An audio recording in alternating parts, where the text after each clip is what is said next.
आज का लतीफ़ा। शौहर बीवी से आज किसी होटल में चाय पीने जाते हैं। बीवी क्या बात होगी? शौहर बात तो कुछ नहीं, मैं कप धो धो कर तंग आ गया हूँ। मोबाइल लेने और शादी करने के बाद एक ही अफसोस होता है कि थोड़ा सब्र कर लेते तो इससे अच्छा मॉडल मिल जाना था। दोस्त, मेरी बीवी कभी मुझसे बात नहीं करती।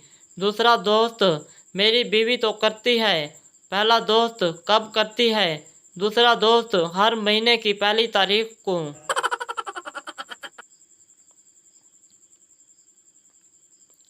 एक दोस्त अपने दोस्त से सुना है तुम मियाँ बीवी का बड़ा गहरा रिश्ता है। दूसरा दोस्त, हाँ, जब हम दोनों की लड़ाई होती है तो पूरा मोहल्ला मिलकर हम दोनों को अलग करता है।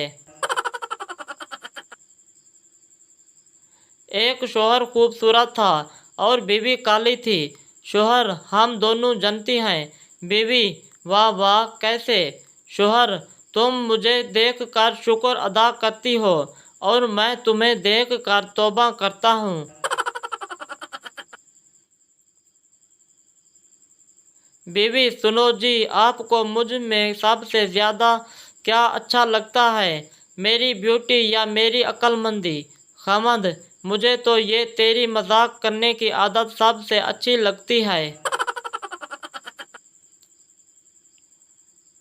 बीवी, जानू बताओ तुम मुझे कितना प्यार करते हो? खामद, बहुत ज़्यादा। बीवी, फिर भी कितना? खामद, इतना के दिल चाह रहा है कि तुम्हारी जैसी एक और ले आऊं। एक आदमी हजाम की दुकान पर गया और कहने लगा, क्या आपने कभी किसी गधे की हजामत भी की है? हजाम ने कहा, जी नहीं, आज पहला इत्तेफाक है, तशरीफ लाएं। आदमी, ये किस चीज़ का खेत है? किसान, ये कपास का खेत है, इससे कपड़े बनते हैं। आदमी, इसमें से सिलवार का पौधा कौन सा है? डॉक्टर, हाँ जनाब, आपको क्या तकलीफ़ है? आदमी, जनाब, मैं मरीज़ नहीं, आपका दोस्त हूँ। डॉक्टर, वो तो ठीक है, पहले कारोबार फिर दोस्ती। मरीज़, जनाब, मेरे जिस्म की एक हिस्से पर आज तक पसीना नहीं आया, आप इसका इलाज करें। डॉक्टर, किस हिस्से पर? मरीज़, जनाब, दांतों पर।